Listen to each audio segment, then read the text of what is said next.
I'm Julie. I was a police officer for 30 years, predominantly in safeguarding. Unfortunately, on 21st of April 2021, I sustained a spinal cord injury. Started having a lot of pain in my back and knew I wasn't walking properly, but just thought, just take some tablets, can't get an appointment at the GP. In April 2021, I went to go do a yoga online class because at that point we were all in COVID. And just as I was about to go down on the floor, I thought, I don't feel right here. I feel a bit funny. And then when I tried to move my legs, they just wouldn't move, and I just couldn't move. Phoned an ambulance and they took me to the LGI in Leeds. Basically, COVID, nobody could go down with me. So I was in the hospital on my own, just waiting to be seen by a doctor. So very, very scary times in the fact I had nobody with you and my legs weren't working and I didn't know what were happening. It was only last June that a consultant said, you've actually got a spinal cord injury that's T8, T9 and you'll never walk again.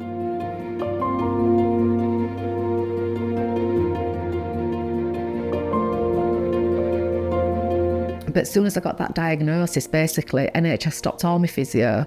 They basically said, that's it, there's no chance. So they just stopped all my care and see you later. And because it was COVID, I never went to a spinal unit. Really, really terrible time on your mental health. And my 21-year-old son was still at home having to cope on his own. It was just absolutely awful.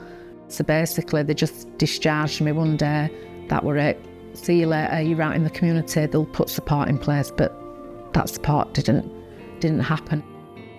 And then people that I spoke to, like friends and family, didn't understand it, which they wouldn't. And I just felt, unless I speak to somebody like the SIA or who actually understood me, how am I going to move on? Because nobody understands me, and I don't understand me because I didn't feel like me anymore.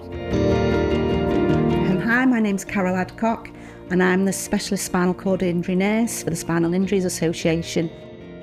So when I first spoke to Julie, she was really frustrated because some of her spinal cord injury care needs weren't being met. So once I spoke to Julie, as with a lot of patients, the relief in their voices that they finally are speaking to someone that understands that spinal cord injury isn't just about being in a wheelchair. And luckily for me, Carol was that good that we more or less got it right straight away. So so she got my bowel sorted out pretty quickly.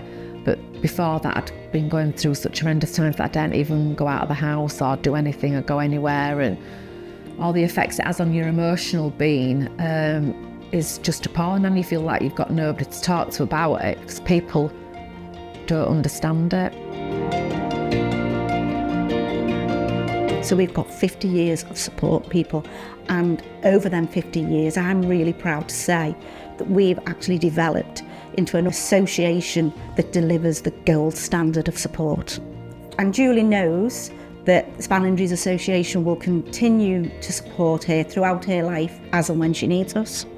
One of my friends just said to me, which is true, you're still Julie, but you just sat down. You're exactly the same to me, you just sat down.